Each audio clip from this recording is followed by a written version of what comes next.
Hello, I am Dr. Erika Jackson, co-editor for this anthology and an associate professor of history at Colorado Mesa University in Grand Junction, Colorado. I wanted to take a few moments to welcome you to this event and thank you for your interest in our newly published anthology. My work focuses on the intersection of gender, whiteness, race privilege, and American perceptions of Nordic people, which I documented in my chapter for this work and in my first book, Scandinavians in Chicago, The Origins of White Privilege in Modern America, which was published in 2019 by the University of Illinois Press. Until the mid-2010s, the study of American ethnic history focused almost entirely on groups who fought for legitimacy, with scholars operating under the premise that those with uncontested whiteness required no further study. The etymology of the words Nordic and Scandinavian illustrates a more complex categorization of racial and ethnic difference that shifted along with historical discussions of whiteness. The term Nordic most often referred to the imagined biology of race, such as skin pigmentation, eye color, and height, while Scandinavian signaled ethnic difference like foreignness in culture, gender roles, language, so on.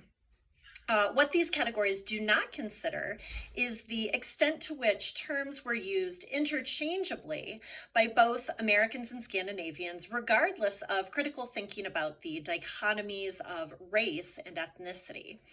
Furthermore, the definition of Nordic does not take into consideration the importance of gendered physicality, most often understood in racial rather than ethnic terms by Americans. Within the American cultural consciousness, Nordic whiteness translated into ideal, universally gendered concepts. The American press stereotyped the racial features of Scandinavian men and women in static constants. According to racialized discourse, Nordic women and men could be identified in America by their ideal racial qualities being blonde hair, blue eyes, tall statures.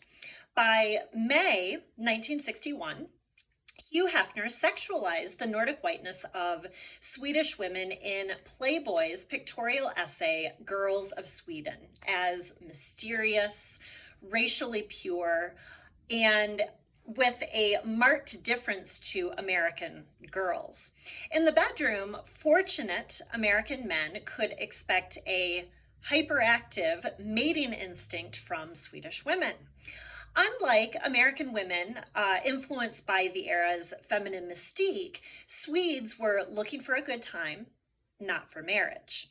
Between the 1950s and the 1970s, mainstream American media promulgated what I refer to as the Nordic mystique, a set of gendered and racialized stereotypes built around Scandinavians that eroticized their culture and created an aura of mystery. Playboy and other newspapers and magazines portrayed controversial issues like cohabitation, premarital sex, as universally accepted social norms in Scandinavia. American readers reacted with fascination, but also condemned Scandinavians for their sinful ways.